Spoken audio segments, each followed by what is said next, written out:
Okay, gonna try to make this video kind of sort of short. Back on the Mustang.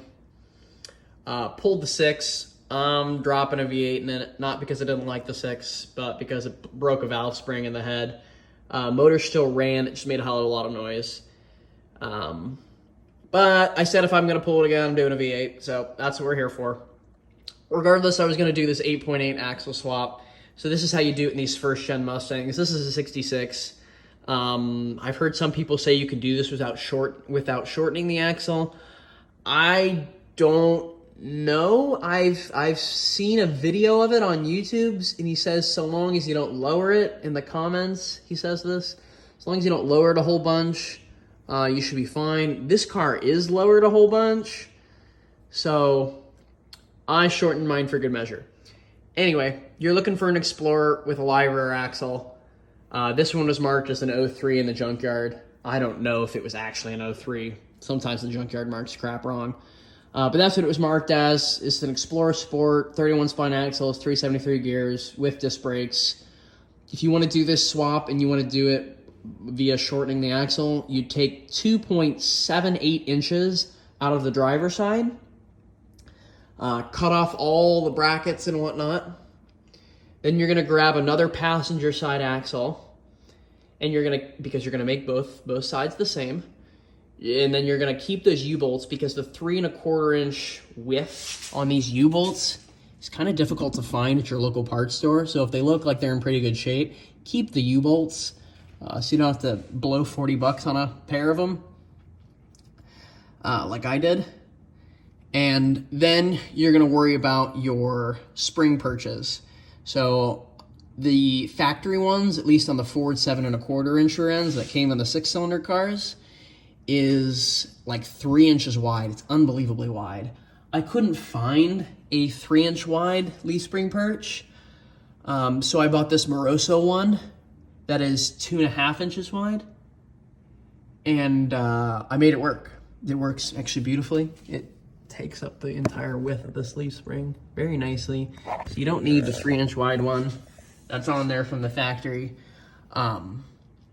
Unfortunately, I don't have the measurements for you on where the spring perch should sit. Other than that, if you measure it from the axle mounting flange, like where you mount the disc brake bracket, obviously these are not the factory disc brakes. I ended up opting for the Wilwood kit because I wanted a functional parking brake that wasn't going to be janky. I'll touch on that a little bit later.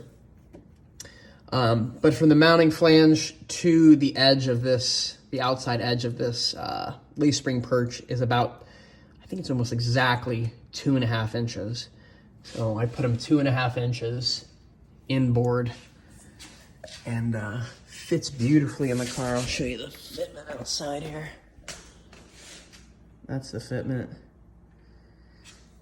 And for reference, this is a 17-inch wheel. Where is the other important jazz? 225/50. Okay, so that's the wheel spec, or at least the tire. I don't know the offset and all that offhand, but anyway, tire clearance not an issue. Not interfering with the leaf spring at all. Fits really nice in the car. And the reason you do this whole centering jam is because you want this pumpkin as centered in the car as you can get. And that's about as centered as I could get it. So that's what I did. So once you've cut it, once you've welded in the brackets, the only thing left to do is to either slot your old spring plates shock plates, or the shock mounts, or you can buy these aftermarket ones. I got these off eBay, I think for like $100. They came with U-bolts, but the U-bolts were the wrong size. They were only 3 inches wide. Obviously the shock is not installed. The shock is gonna go away. It's cheapo air shock. So you're gonna need those. And the other thing you're gonna need is this U-joint adapter, so you can get your drive shaft to work. I think my drive shaft's gonna be about 1/2 inch long. I'm not 100% sure yet. I don't have the transmission and the engine in the car yet to fully check, but I think this was marketed as like for an 8.8 swap on a Jeep TJ. So TJ is like, I think 97 to 06. But it's the same size U-joint as these first gen Mustang drive shafts, I guess. What else? Oh, the vent tube is the other thing you're gonna have to do if you sleeve it like I did, or you shorten it where I did. By the way, this is the interior diameter of the stainless was 3 1/4 inches. The axle diameter is 3 1/4 inches, and it fits so perfectly nice and snug over it. Would recommend doing that. Totally worked. But I had to drill the vent tube up in there. I used the vent tube off the stock 7 1/4 inch rear end, because when I shortened this, I had to cut off this brake line retainer. There's another one up here, you can see, but I had to cut it off in this side for the shortening. So I did it like how Ford did in the 66, where the vent tube is actually used to retain this brake fitting block. So the vent tube goes through the center of it. Here, I actually have a new one. Vent tube goes through the center of it, and then your 2 brake lines attached to that. And this soft line goes up to the hard line in the body. And that happens right there. Okay, so if you have dual exhaust in your car, probably not the best way to do it. They actually make a universal one that mounts right here so that you're not competing with the exhaust. Because I'm competing with the exhaust right now. This brake hose wants to sit like right up against it. The way I'm gonna get around that without re-drilling this vent tube and whatnot is I'm just gonna do a little extender on a factory line. These are some Wilwood pieces. This is 3/8-24, which is the stock brake fitting size on these early Mustangs. That information is sometimes elusive to get a hold of, but there it is. And then it goes to an AN style fitting, which goes to an AN line that's just gonna give you a little bit of length. That goes back to a fitting that turns it into 3/8-24 again. And this will go in that body bracket. So that way I can route this away from the exhaust. And I don't have to re-drill anything or re-weld anything. So that's what I'm doing for that. If you care about the parking brake and you want to do this Wilwood setup, you can use the factory disc brake setup that comes on these Explorers, but it's only a single pot caliper, which is functional. But if you're looking for a little bit more performance, Wilwood does make a kit specifically for the Explorer 8.8s, which are different than the 8.8s that are in like a Mustang, or I think they even put them in F-150s sometimes. And you can contact Wilwood and they will tell you the exact kit you need. I would try to post the part number of this particular kit in the description, as well as the part numbers for this, if you've made the same mistake that I have. Maybe I'll even do it with links. Maybe that's better. We'll see. But I wanted a parking brake, and this was the least janky way to get a functional parking brake, because Wilwood's kit comes with a parking brake. It uses the actual rotor as sort of like the drum hat, and there's a little drum brake that sits in here, and that's actuated by this lever up here. Okay, so there's the cable. And to get a functional parking brake in this car without hacking it all with shit, I just used that Wilwood universal parking brake kit that you have to buy in addition to the disc brake kit, but it works super well. And then I just routed it the exact way the factory does. Let's see, this side maybe a little better. Yeah, a lot better. And then the kit gives you this little barrel adjusters, these two little barrel adjusters. If you worked on a bicycle, this is a bicycle cable, basically. And I put in the stock mounting holes. I unscrewed them out of the little bracket the Wilwood kit gives you. And I put them in there with washers on both sides. And then there's a trans cross member. So this is factory. This rod is factory. This cross member is factory style. This is the modern driveline one for the T5 swap. Although I think you can get away with the stock cross member for the T5 swap. That just happened to be in the kit I bought. So, and then you take this little brass block that comes in the Wilwood Universal kit, and it's actually the exact same thread as this rod.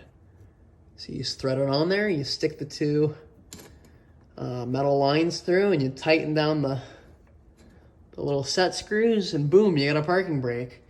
And you know, from basically this point on, it's factory. So you have the little, it's easier to see it from here. Little ball fitting that goes up, comes here, and goes into the car. And so there's the down view.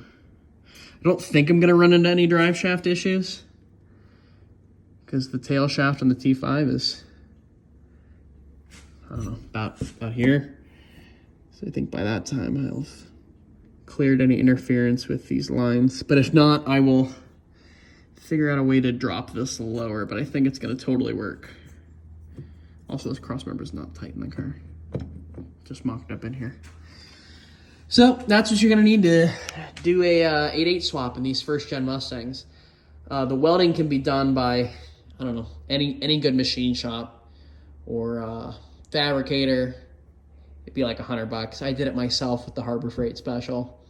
I just used an angle gauge to measure the angles on the axle mounting flanges to make sure they were right when I welded it back together. The other thing is about the angles is the leaf spring perches are going to be at a little bit of an angle. It's like 2 degrees.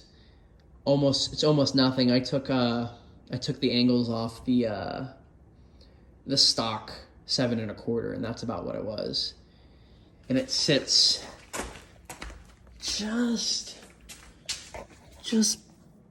barely kind of up in the car. Just barely kind of tilted up.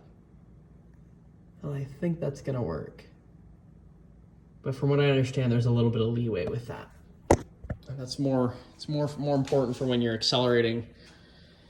You know, I guess the drive shaft lengthens. You know, when you put load on the rear end, kind of does that and it pushes the drive shaft forward. So that's why that's important. So just check the angles on your stock one first. Shorten it to 2.78 of an inch. Grab a stock passenger side axle. Grab the U-bolts.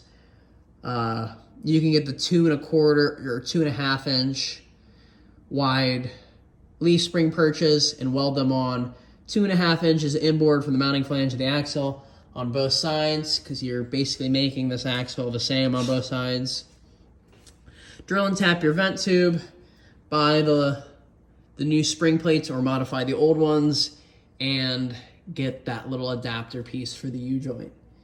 And then you're just measuring your drive shaft and you should be good. Sounds way more complicated than it actually is.